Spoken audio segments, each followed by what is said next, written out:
Greetings, ladies and gentlemen, and welcome to this latest edition of Tales from Outer Space. And as always, I hope that you enjoy. Story number 1. How Far One Goes, written by Rednall97. To defend an ally, a human will fight to the death. I'm sure everyone in this room has heard this sentence before. How much of it should be taken as truth and how much as propaganda strongly depends on who you ask. If you had asked me a few years ago, I would have told you that humans are barely braver than any other warrior race, if at all. If you ask me today, however, well, everyone has a story involving a human. So, let me tell you mine. It goes back to the Trilakian War. Yes, the war everyone likes to pretend never happened. I was stationed until fall, together with 300 Lbry like myself and about the same number of human marines. We had a lot of close calls on that jungle-covered dirt ball, and the humans saved our hides about as often as we saved theirs. But on fateful day, we ran horns first into an ambush. And in the resulting scramble, I was separated from my unit, and frankly, got quite a bit lost.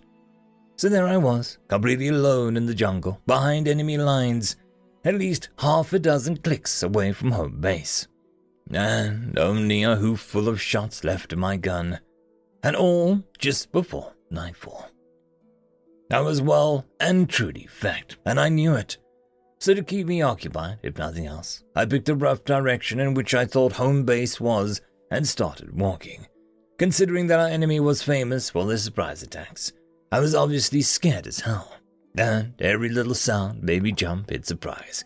And let me tell you, a jungle can be surprisingly noisy. So, when I saw a figure approaching, I immediately snapped up my gun, disengaged the safety, and just a moment before pulling the trigger, realized that it was a human standing before me, not a Trilakian. After the shock settled somewhat, I took a good look at the human, a bit bigger than humans usually are, maybe 1.9 meters, just as muscular as any other human marine, and while it was a bit hidden below a thick layer of camouflage paint, I could clearly see a deep scar on his right cheek. Then he ripped me out of my trance by, "Whoa! Calm down there, everything's fine, you can put the gun down now." "What?" "Oh yeah, sorry," I answered, putting my gun down and re-engaging the safety. But you scared the hell out of me." "Well, now that's out of the way. How about we introduce ourselves? Mike Broad. My friends call me Green." "Sure, I'm Rilk. My friends call me, Rilk. You get any idea which direction home base is?" And he did. So we started walking again in an entirely different direction than before. It went quite well for some time, until we were attacked by about 10 enemies. After I killed 2 of them with my last few rounds, and the human threw me his sidearm so that I could keep fighting. The fight lasted only a few minutes after that, and I could have sworn I saw Green get hit. When it was over, however, he was still fine, so we kept walking towards home base. When the sun finally started to rise, we were still about a click away, and we got into another ambush. This time a bigger one than the last. We fought them for half an hour until there was only one of them left, and he was aiming at me. Before I could even lift my borrowed gun, the enemy shot and I should be dead. But I wasn't, because the human threw himself between us, caught the bullet, and fell to the ground. I wanted to help him, but I heard more enemies coming, and he told me to run. So I did. I ran the entire way to the camp, only stopping once I was through the gates. When I told them I was part of the previous day's patrol and managed to survive the night anyways, everyone there, human and Lbry alike, cheered for me like they would a war hero. But as soon as I mentioned Green and that he gave his life for mine, the humans went quiet. Then one of them asked me to follow him and to show me something. So I followed him into one of the prefab buildings. In it, there was a body on the table. Its face was washed clean, but I'd recognize that scar anywhere. I'm not calling you a liar, but Green died 12 hours ago and lies here since. To this day, I don't really know what happened that night, but I know one thing. To defend an ally, A human will fight to the death. And sometimes, even that won't stop them. End of story. Story number 2. Nightmare Dimension. Written by Lbry for the Anthracite. The total of 1,000 inhabited dimensions, we think, said the man opposite me. I was still reading from the revelation of multiple dimensions. Of course, dimension was a misnomer. It was more akin to timelines or realities caused by quantum fluctuations, apparently. Dimension was just easier to understand. I looked back into the other man's face. It was still freaky to look at, like a mirror image, but slightly off. According to what I'd been told, he was me, just from another version of reality. The man continued speaking. When we discovered the method to pass through the quantum flux barriers and enter new dimensions, we didn't know what to expect. We were surprised to learn that there was a different version of Earth. Oh, there were differences, of course, but nothing terrible. We started exchanging data and figured out how to more easily move between dimensions. It's really convenient for resource gathering. Just pop over to a dimension that hasn't got any humans, and most of the resources are within a few kilometers of their location in our dimension. Any problems can be worked on by multiple teams made of the same experts, each trying different variables and sharing the results, reducing the time between first assessing a program and finding a solution. Cancer was cured in decades, AIDS a few years. We even vaccinate against common cold now, and cold fusion power our cities. No one goes hungry anymore, and crime is at an all-time low.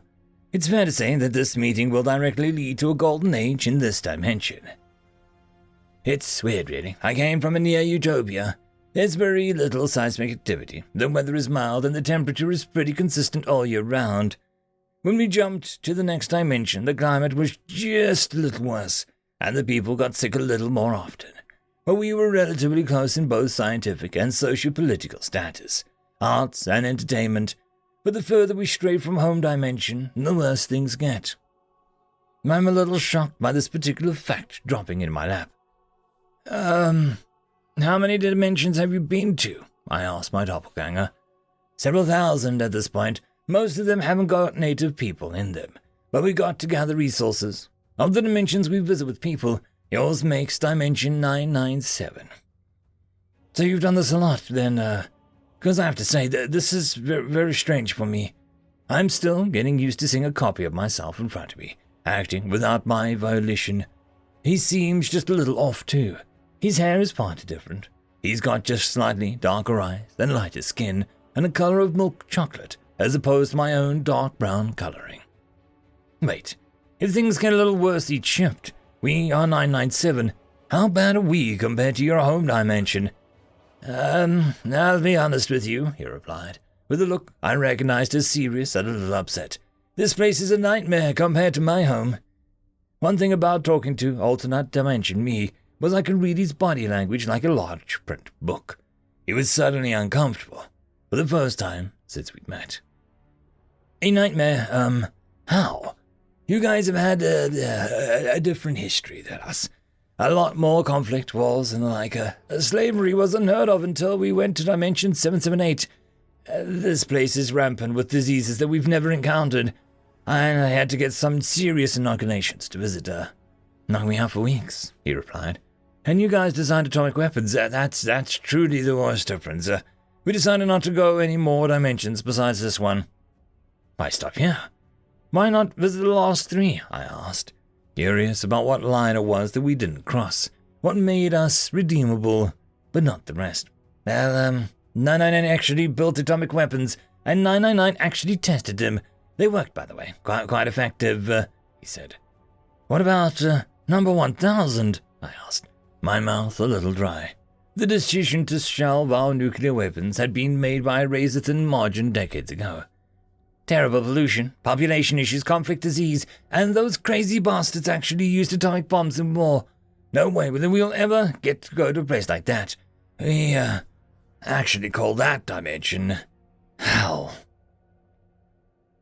End of story. Just a quick shout out to the T5 peeps. Bob the Dragon, Cat Crab Lobster, Data Magnet, Dark Machine, Bezic, Try Again 95, Fudic Yol, Astrea the Dreamer, Caspar Arnholtz, Cam Maxwell, Athelia, Meridian 117, and Jordan Bucksmorm. Thank you very much. And that, my friends, concludes this video. I hope that you enjoyed. There are links down below, both to support this channel and for the author of this fiction. Anyways, I hope you all have a fantastic one, and I'll see you next time. Cheers.